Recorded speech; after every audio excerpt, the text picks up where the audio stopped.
Welcome to episode 2 of the Leadership Reset live series. Today's session will be about everything is getting done except the work that matters. The reason why modern leadership pressure is no longer matching how leadership was designed. Just to set the context, this session is not about productivity hacks. It's not about time management tricks, and it's not about working harder. What it is about is the patterns we're seeing in really capable leaders. And these leaders and many people I work with are operating quite often in the weeds, a couple of levels below their actual role. They're being dragged back down into a lot of work, absorbing a lot of decision traffic. Things are getting escalated a lot to these leaders. And as a result, we are losing strategic thinking space. The scary thing about this is, from one perspective, nothing is breaking. And everything is still moving, results are still coming, but leadership leverage or the leadership impact that you can have is shrinking as a result. A really interesting thing that I've been talking about the last few weeks has been about leadership that most of us were brought up in and how we learned our leadership roles. It was built in a different environment. There were fewer communication channels. We were often in office. There was no remote work. So physical proximity. Clearer hierarchy, much less hierarchical positions than there are today. As a result of all of that, slower decisions, limited escalation pathways, so a lot less stuff came up. And we only had a few tools. We had email, we had phone, and we had scheduled meetings. And it was a much, much different time and a much different pace. But that leadership was not designed for this. So if you look on the left, it's all the tools that we have that are absolutely amazing at improving the speed and communication that we have. We have phones that we're connected to 24/7. A lot of us are working across different time zones. We have laptops that we carry everywhere, and there's tablets. We are connected pretty much 24/7 if we want to be. And this is impacting how we're leading, because every one of those tools I just shared, and we all know really well, is increasing speed of communication, speed of decision, speed of sharing. It's also meaning that every device that we have increases escalation, that the teams can check in, or we can check in from anywhere in the world and at any moment. And that all these different channels we're working with increases decision traffic. This is the amount of decisions that come onto our plate as leaders. But if we're honest, most of our leadership roles are still designed and we still operate as if it was the old way of communicating. And so speed is increasing today, but leadership authority isn't quite keeping up because everything keeps coming back to you. There's 3 pressure areas that are affecting leadership or reshaping leadership more to the point. The first one is strategic space is collapsing due to the sheer amount of information that's coming through our system. The decision volume is increasing, and meeting density, as we all know, is increasing as well. And most leaders default to pushing through or trying to fix this with personal efficiency, and that is not the real issue. The real issue is decision volume has exploded. There's some stats I'm going to share during the presentation that are quite common and quite out there. I think that's relevant to just set the scope. As humans, we make tens of thousands of micro decisions every day. And a lot of these are done before we get into the office. And so cognitive drain, or that the amount of work our brain is doing, is really heavy even before strategy begins in the office. And when we're in the office, senior leaders are spending 40% of their time making decisions. And 61% say at least half of that time is ineffective, which is a scary statistic. And the touch points for these decisions have multiplied massively, as I shared on the previous slide. The challenge is how high performers are recentralizing without realizing what's happening, because most leaders are promoted because we are decisive and we step in and we take decisions quickly. And so these leaders end up reviewing everything. They're giving final sign-off. They're becoming the escalation point to a lot of decisions that shouldn't sit with them. And they join meetings, and we've all done this. We all join meetings just to stay close. And the result is responsibility is quietly recentering around us as the leader. And the system that we work in today rewards you for being responsive and being that leader that's in all that detail. But eventually, the system is entirely dependent on you being there. When everything starts to come back to you, and when that scope expands, but what I'm calling decision routing, so how decisions are moving through the business, the system compensates. And one of these three patterns form within our leadership style. The first one is the default decision maker, because everything important still routes back to you. Important and less important. The second pattern is the gatekeeper, and this is where nothing moves without your approval. And we've all been in this position or worked for people that are the gatekeeper of the business. And then the third one is the ghoster. And this is where, because of the sheer amount of decisions that are coming in, you withdraw and protect your own time with all the work you've got. And the smaller decisions are left to the side and you ghost them. And these come back later on with more urgency and frustrate teams. Now, this isn't a personality thing. It's pure structure. It's leadership reacting to the business that we're in. When meetings replace thinking, now there's some more stats here. Executives now spend 23 hours or more in meetings a week. And historically, that was under 10. 65% say meetings block their real work, taking them away from time they can spend being strategic. And 71% say they're inefficient. Now, we've already been in these meetings that can last an hour that should be 20 minutes or could be an email. And 64% of the same said meetings come at the expense of their own deep thinking. Meetings feel productive, but they often compensate for that unclear authority or the team not understanding where decisions flow to. And they also feel safer than decisions because they create an illusion of control. When everyone's in a room, it's safe. Meetings feel necessary, they feel responsible. But what they do create is more alignment loops because no one's sure who can decide. And we've all been in those meetings. There's more sign-off loops, there's more reassurance loops needed for the team. And again, nothing's breaking, but everything's slowly narrowing around us as the leader.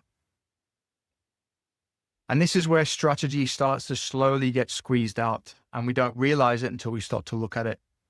Because strategy requires uninterrupted thinking. But we all know the reality is different. That uninterrupted time is really challenging because we're faced with constant interruption, whether it's people or whether it's notifications. If you think back to the slide with all of those apps on there, if they're all sending you notifications, you can have something come through every minute, every 2 minutes. And according to a study, it takes someone up to 23 minutes to recover that focus. We've all been there. We call it the flow. When you're in that flow and ideas are coming and you pulled out, it takes some time to get back in.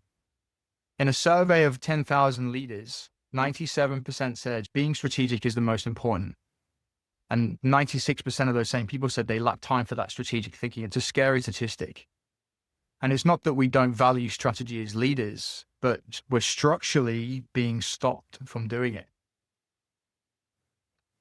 What happens when there's no room for strategy? Because strategy needs that long cognitive runway. It needs time to unpack ideas and to brainstorm and to think. It needs that flow mode. It needs low or minimal interruption.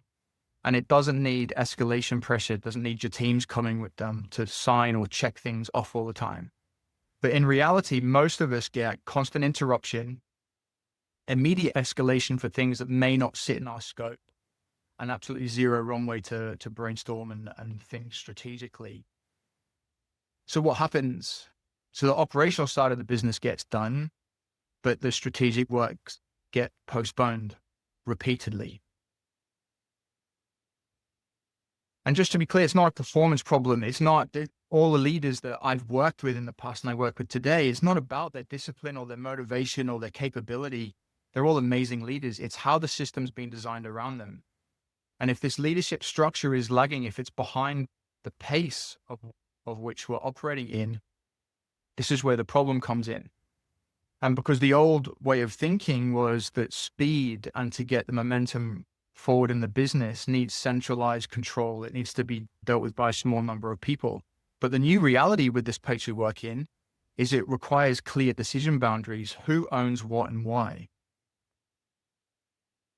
And so there's a shift that's needed because the old way, the leader is the escalation hub. It's the center of all decisions. The reliability we show in leadership is rewarded and we get more responsibility. But that strategy is squeezed out. But we do understand that control feels responsible. The new way means having clear decision boundaries of what the decisions need to come to you and what decisions need to sit with other parts of the business. Decisions pushed to the right level. So what level in the business can take what decision? Escalation paths clarified. Yeah, those moments happen. And when should it be rolled up to you in that position?